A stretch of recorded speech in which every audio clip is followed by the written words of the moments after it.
నమస్తే వేణుస్వామి గారు. నమస్తే తల్లి. ఓం నమో వెంకటేశాయ.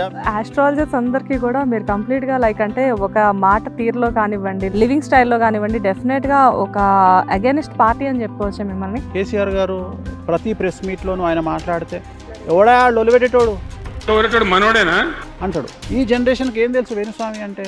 ఈ వీడియో కింద ఇప్పుడు నన్ను ఎట్లా చేసుకుంటారు, ఇద్దరు ముగ్గురు వచ్చినావురా దున్నపోతు అని. ఎందుకు త్రిషా విజయ్ విషయంలో మీరు ఏదో చేసిన కామెంట్ని జనాలందరూ ఎందుకు దాన్ని నెగిటివ్గా తీసుకొని గట్టిగా వైరల్ చేసి 2 నెలల కింద విజయ్ భార్యకు జరిగే గొడవలో ఎప్పుడైతే విజయ్ సీఎం అయ్యిండో ఒక ఇల్లీగల్ అఫైర్ని తీసుకొచ్చి దానికి వేణుస్వామిని కుమ్మేసిన పోలీసులు. త్రిష ఆగ్రహం. వేణుస్వామి నోటి దురద తోలు తీస్తాం జాగ్రత్త. వాళ్ళిద్దరు జాతకాలు కలవలేదు, అది ప్రాబ్లం అవుతుంది. విజయ్ జాతకంలో ప్రాబ్లం అవుతుంది. ఈ సెలబ్రిటీ స్టేటస్ రావడానికి ఎంత టైం పట్టింది మీకు? ఇవాళ ఉన్న వైడ్ రేంజ్ ఆఫ్ పబ్లిసిటీ ఆ రోజు నాకు లేదు. సో లేదు కాబట్టి నేను వేస్టా. ఇప్పుడు నేను 2000 సినిమాలకు ముహూర్తాలు పెట్టుంటా. 2 సార్లు చంద్రబాబు నాయుడు గారిని సీఎంగా ఆయన సీట్లో కూర్చోబెట్టిన. రాజశేఖర రెడ్డి గారు ఏమన్నా మీ ప్రొఫెషన్ మీరు బ్రాహ్మణులు కదా, ఎందుకు నీకు అవసరమా ఇదంతా అన్నారు.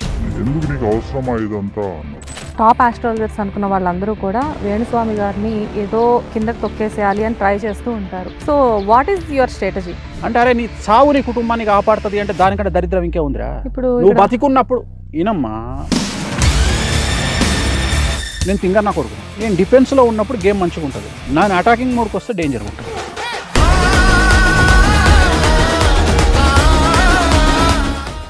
నమస్తే, welcome to it's you TV. మనతో పాటు ఈరోజు ప్రముఖ సెలబ్రిటీ ఆస్ట్రాలజర్ వేణుస్వామి గారు ఉన్నారు. నమస్తే వేణుస్వామి గారు. నమస్తే తల్లి. ఓం నమో వెంకటేశాయ. వెంకటాది సంస్థానం బ్రహ్మాండే నాస్తికించిన వెంకటేశ సమోదేవో నా భూతో నా భవిష్యతి. సార్ ఎలా ఉన్నారు? సూపర్ తల్లి. రచ్చోభ్య ఎప్పుడు ఉన్నట్టే యాస్టీస్గా కాదు, ఆస్ట్రాలజర్స్ అందరికీ కూడా మీరు కంప్లీట్గా అంటే ఒక మాట తీరులో కానివ్వండి, లేకపోతే డ్రెస్సింగ్ స్టైల్లో కానివ్వండి, అండ్ లివింగ్ స్టైల్లో కానివ్వండి, డెఫినెట్గా ఒక అగైనిస్ట్ పార్టీ అని చెప్పుకోవచ్చు మిమ్మల్ని. అంటే మనకంటూ ఒక గుర్తింపు ఉండాలి తల్లి. ప్రతి మనిషికి తన జీవితంలో తన ఒక సిగ్నేచర్ ఉంటుంది. ఆ సిగ్నేచర్ క్యారీ చేయాలి. సో ఆ సిగ్నేచర్ క్యారీ చేస్తేనే జనాలు గుర్తిస్తారు. ఇప్పుడు ఉదాహరణ కేసీఆర్ గారు ఉన్నారు. కేసీఆర్ గారు ప్రతి ప్రెస్ మీట్లోనూ ఆయన మాట్లాడితే ఇప్పుడు నేను కూడా టీవీ కత్తుకొని కూర్చుంటా. ఎందుకు? ఎవడా లొలిపెట్టేటోడు మనోడా బయటోడా అంటాడు. తను అల్లెట్ అయ్యి అటు చూస్తుండు. తనే అట్లా చూస్తున్నప్పుడు నేను ఎట్లా చూస్తా అంటే కేసీఆర్ ఆడు మనోడేనా అంటాడు. నేను అనేది వీటిని సిగ్నేచర్ అంటారు. అట్లనే మనకంటూ వేణుస్వామికి ఒక డ్రెస్ సెన్స్, సో అది ఉండాలి. సో దీన్ని మనం జనాల్లోకి తీసుకెళ్ళగలిగితేనే. అన్నిటికంటే ముఖ్యం ఏంటంటే రాజు కావాలంటే యుద్ధం చేయాలి ఫస్ట్. ఆ యుద్ధం చేస్తేనే రాజు అవుతాడు. అంటే యుద్ధం అనేది ఇక్కడ కంఫర్టబుల్ జోన్ దాటి బయటికి రావడం. సో కంఫర్టబుల్ జోన్ దాటి బయటికి రావడం అంటే జాతకాలు చెప్పంగానే సమాజం మనల్ని ఎక్కుతుంది, మనల్ని చంపడానికి ట్రై చేస్తుంది. తెలుగు స్టేట్స్లో సో మన నారదీస్తారు, మన బొక్కలు చూర చేస్తారు, మనల్ని చితి మీద పడుకోబెడతారు. ఎన్నిసార్లు పడుకోబెడతారో తెలియదు. ఒకవేళ మనం నార్మల్ పీపుల్ అయితే చచ్చిపోయి 3-4 సంవత్సరాలు దినాలు చేసి ఉంటారు. సో 4 సంవత్సరికాలు అయి ఉంటాయి. సో ఇంత ఉంటుంది. సో దీన్ని మనం అధిగమించాలి అంటే కంఫర్టబుల్ జోన్ దాటి యుద్ధం చేసి ఫైట్ చేసి మనం బయటికి వస్తేనే సమాజంలో మనం సమాజాన్ని ఎదుర్కోగలం. అది హీరోయిన్ అయినా, హీరో అయినా, పొలిటీషియన్ అయినా, ఇంక్లూడింగ్ ఆస్ట్రాలజర్ అయినా.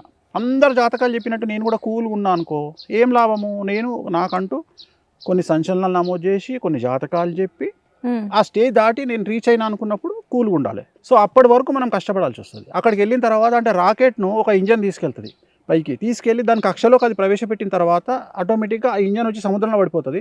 ఆ కక్షలో అది తిరుగుతుంటుంది. అట్లనే మనం కూడా ఆ స్టేజ్కి వెళ్ళడానికి చాలా చాలా చాలా కంఫర్టబుల్ జోన్ దాటి బయటికి వచ్చి ప్రయత్నం చేసి ఫైట్ చేసి ఆ స్టేజ్కి వచ్చిన తర్వాత వదిలేయాలి. సో నేను ఆ రీచ్ అయిన తర్వాత నేను వదిలేసిన. సో అది కష్టపడ్డా కాబట్టి సమాజం నన్ను గుర్తిస్తుంది. ఒక సెలబ్రిటీ ఆస్ట్రాలజర్ అంటే పక్కకు పెడితే ఆస్ట్రాలజర్నే సెలబ్రిటీగా చూడడం అనేది ఇట్ ఈస్ వెరీ రేర్. ఈ సెలబ్రిటీ స్టేటస్ రావడానికి, ఇలా జనాల్ని మీలో ప్రసన్నం చేసుకోవడానికి ఎంత టైం పట్టింది మీకు?